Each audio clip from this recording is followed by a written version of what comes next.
Break के बाद आप सभी का स्वागत है और लगातार हमारे साथ डॉक्टर नेहा बनी हुई हैं और इस वक्त एक और कॉलर जुड़ चुके हैं राजस्थान से। आप अपना सवाल कर सकते हैं।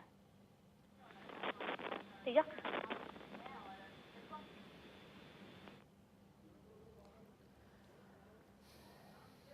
जी सुरेश, आप अपना सवाल कर सकते हैं। मेरा सवाल है कि मेरा दांत है ना बाहर निकले हुए हैं। सुरेश, तुम्हारे दांत ऊंचे हैं। क्या उम्र है सुरेश आपकी? दांत निकले हुए हैं बाहर। कितने साल? आगे वाले दांत निकल गए मेरे। आगे की तरफ दांत निकले हैं। सुरेश, आपकी उम्र क्या होगी? मैं जी हाँ, कितने साल के हो सुरेश? मैं 15 साल का हूँ। हाँ सुरेश, ये सही एज है कि तुम्हारे दांत अंदर हो सकते हैं, इसमें निराश मत होना सुरेश। तुम्हारे दांत तारों से हम अंदर कर सकते हैं।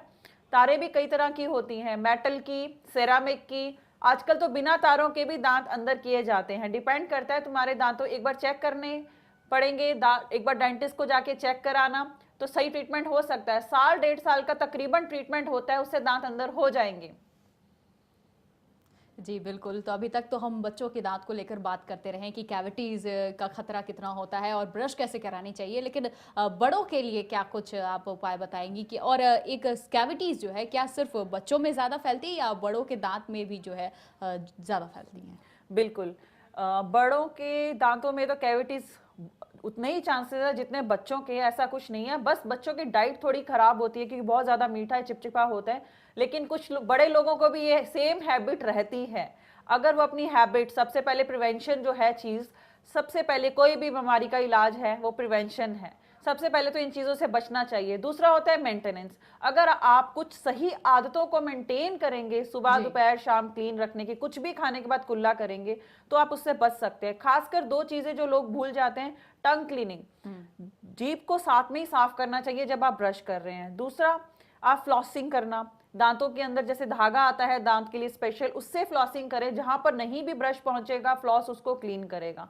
ठीक है। तीसरा, रात को ब्रश करना। और कुल्ले अगर करते हैं जो लोग, खासकर हम देखेंगे अगर हार्ड चीज हम कुछ खाते हैं तो हमें पता रहता है कि मुंह में कुछ खाना फंसा है, तो हमारी टंग या लिप से हम क्लीन कर देते हैं। खासकर लिक्विड सिरप जैसे कि फ्रूटी, कोल्ड ड्रिंक्स, कुछ भी, चाय, इवन कॉफी, इवन मीठी हम लेके, हमें नहीं पता रहता किस किस जगह पे वो जाते हैं और हम टंग से क्लीन भी नहीं करते। वो भी एक बड़ा कारण है कैविटीज लगने का।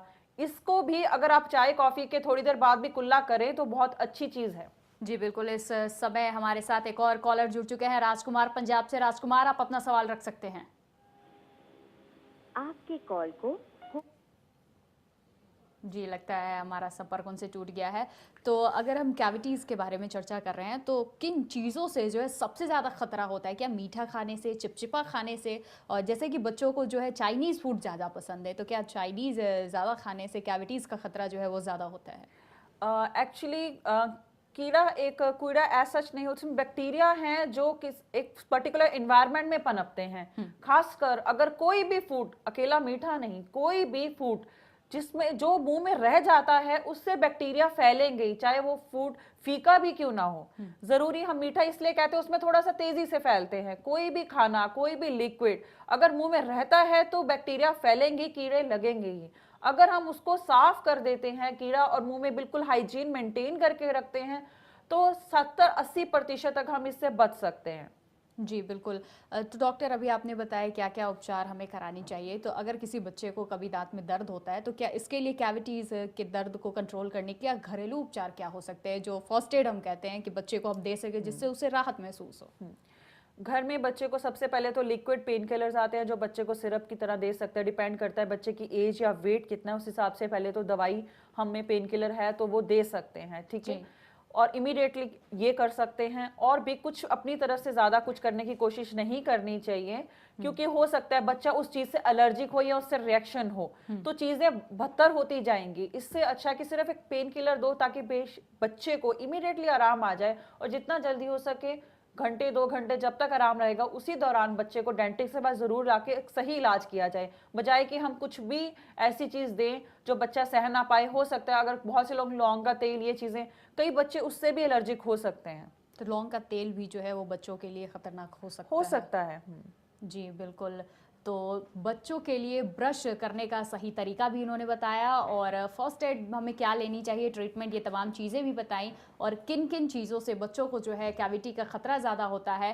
खाना पीना, अगर हम बात करते हैं बार बार कि मीठा खाने से दांत खराब होता है, तो इस बात में कितनी सच्चाई है? क्या मीठा खाने से वाकई जो है दांत ज़्यादा खराब होते हैं? अगर मीठे की मात्रा ज्यादा है तो वो ज्यादा बैक्टीरिया अच्छे से उनको पनपते हैं। अगर नॉर्मल फूड भी पड़ा है, चाहे वो फीका है, वो भी जो चिपक चुका है दांत से, तब भी बैक्टीरिया उतनी ही तेजी से पनपेंगे। मीठा थोड़ा सा उसको हेल्प करता है, प्रमोट करता है बैक्टीरिया को ज्यादा फैलने में। चलिए, इस बीच हमारे साथ एक और कॉलर श्रीनगर से जुड़ चुके हैं। श्रियाद, आप अपना सवाल कर सकते हैं। जी हाँ, हमने भी पूछा था डॉक्टर साहब से कि बच्चे के दांत 10 साल से भी नहीं भाई, ये दूध के दांत नहीं गिरे हैं अभी तक। क्या उम्र है बच्चे की? ये बच्चा 10 साल का है। 10 साल का हो चुका है। आप शायद मैंने जैसे कि बोला है, कुछ बच्चों को लेट दांत निकलते हैं, इसमें घबराने की जरूरत नहीं है। आप एक डेंटिस्ट के पास जाके एक एक्सरे सिंपल सा करवा सकते हैं, जिसमें साफ पता चल जाएगा कि नए दांत जड़ों के कितने अंदर है, मसूड़ों के अंदर कितना है और कितनी देर तक आ जाएंगे। एक रफ एस्टिमेट डेंटिस्ट आपको बता सकता है। चलिए, इस बीच हमारे साथ एक और कॉलर जुड़ चुके हैं पंजाब से। बादल, आप अपना सवाल कर सकते हैं। हाँ जी, मैं ये जानना चाहता हूँ कि बच्चों को टॉफी खाने की ज्यादा आदत होती है, तो इसके ये दांतों के लिए कितनी हानिकारक है?